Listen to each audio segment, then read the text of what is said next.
আমাদেরকে কি এখনো অনেকগুলো রেসপন্সিবিলিটি বাকি নেওয়া? তার কারণ আমরা মনে হয় এর আগে কথা বলেছি, my desire is my responsibility, quality of work is my responsibility, my behavior is my responsibility, my communication is my responsibility, and my values কি আমরা কথা বলেছি? হ্যাঁ, তাহলে আজকে আমরা টাইম নিয়ে আলোচনা করতে পারি, তার কারণ my time is always my responsibility, এবং এটা একটা বড় রেসপন্সিবিলিটি যেখান থেকে পার্সোনালি আমি খুব ল্যাক করি। তো এই টপিকটা কেন আমরা সবাই মানে বিভিন্ন জায়গা থেকে ল্যাক করি এবং বুঝতেও পারি না, অনেক বুঝতেও পারি না। আর এখন তো আমাদের কাছে সময়টা একটা অন্য রকমই হয়ে গেছে, তার কারণ এত কিছু আমাদের কাছে সামনে হাতের কাছে রয়েছে, এত এন্টারটেনমেন্ট, এত কিছু রয়েছে।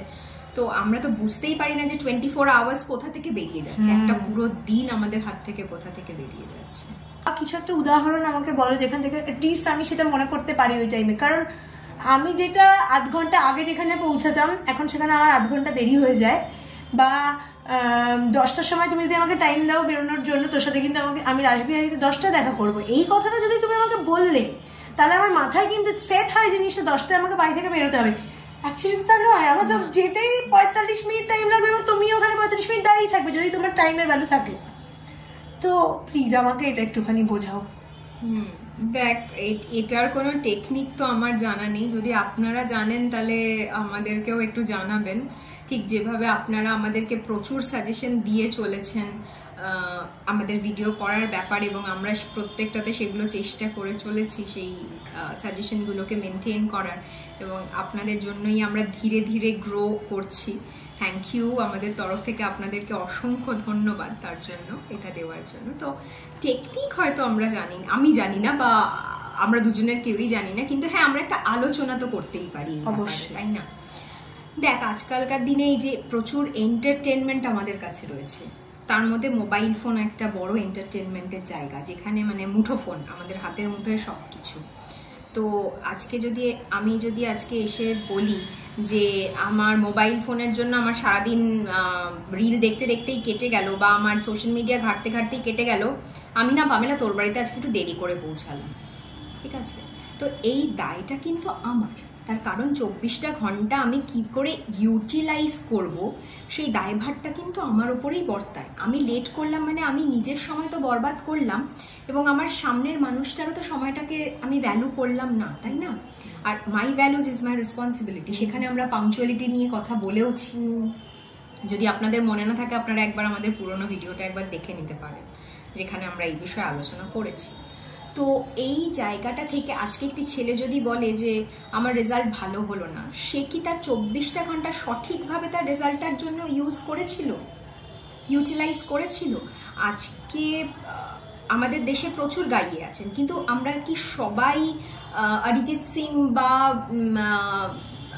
শ্রেয়া ঘোষাল হতে পারছি না। তারা কি মোবাইল ফোন ইউজ করেন না? করেন। তারাও কিন্তু টেকনোলজি ইউজ করছেন তাদের বিভিন্ন কাজের জন্য, কিন্তু তাদের কাছে সময়ের ভ্যালুটা রয়েছে। এই যে ধরুন, আজকে আমাদের দেশেরই একজন প্রসিদ্ধ সঙ্গীত শিল্পী, আমাদের বম্বের প্রসিদ্ধ সঙ্গীত শিল্পী, যিনি অস্ট্রেলিয়াতে গিয়ে, আমার মনে হয় তুই এই ঘটনাটা জানিস, আমি আর নাম আলাদা করে নিলাম না, আপনারা জানেন।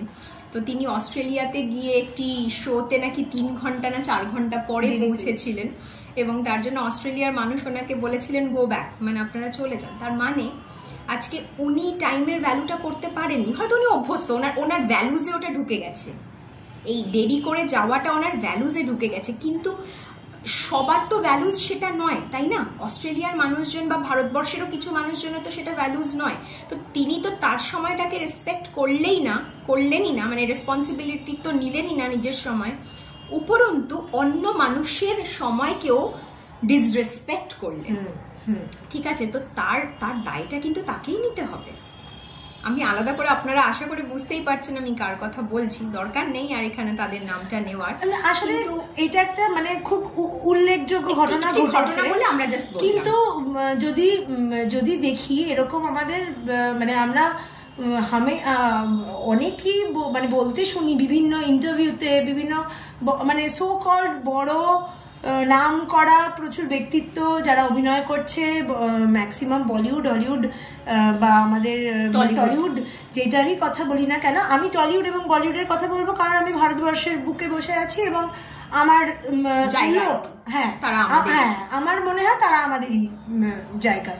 তারা অন্যরকম মনে করতে পারে বা সেটা আলাদা বিষয়, বাট আমি এই দুটো নিয়েই কথা বলবো।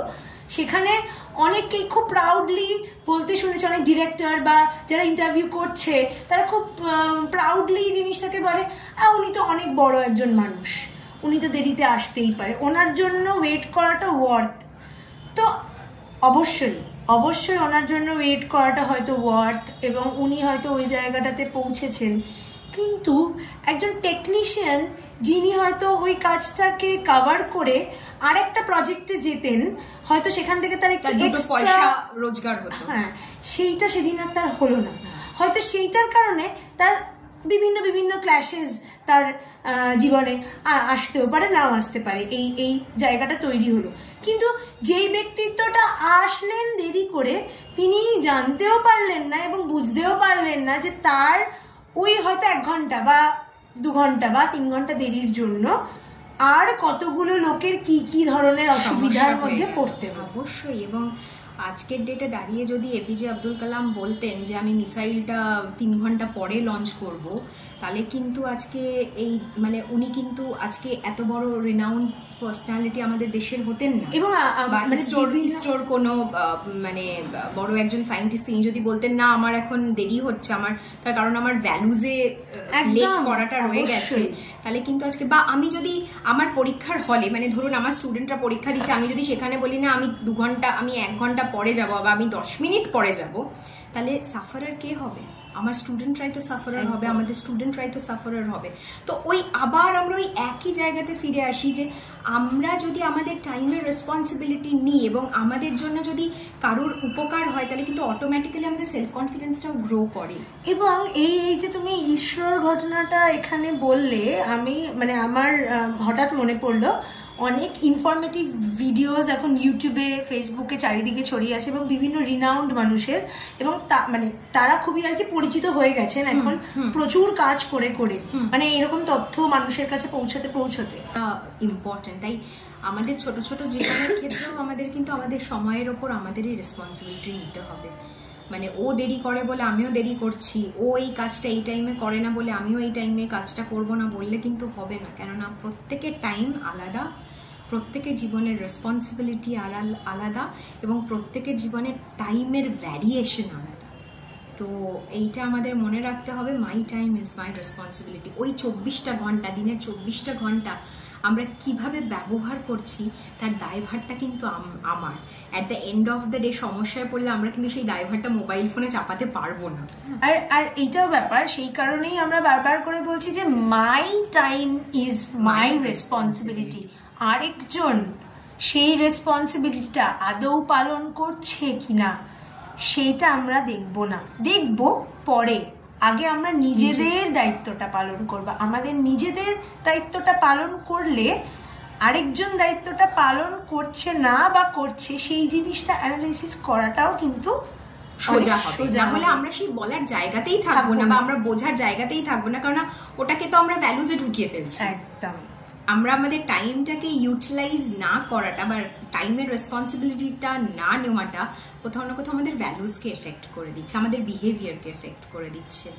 এবং কোথাও না কোথাও আমাদের এই লেট করার জন্য একাধিক মিথ্যে কথাও বলতে হয়। যখন আমরা বাড়ি থেকে বেরোইনি তখন আমরা ফোনে বলি না এই তো বাসে উঠে গেছি। তো কোথাও না কোথাও দেখুন আমাদের কমিউনিকেশনকেও এটা এফেক্ট করে দিচ্ছে। তো টাইমটা ইজ ভেরি ইম্পর্টেন্ট জীবনে। টাইমটাকে সঠিকভাবে ইউটিলাইজ করাটাও জীবনে খুব ইম্পর্টেন্ট। আমাদের এটা করতে হবে এবং আমার মনে হয় আমরা সবাই চেষ্টা করলেই পারবো, হয়ে যাবে। জিজ্ঞাসা চলুক।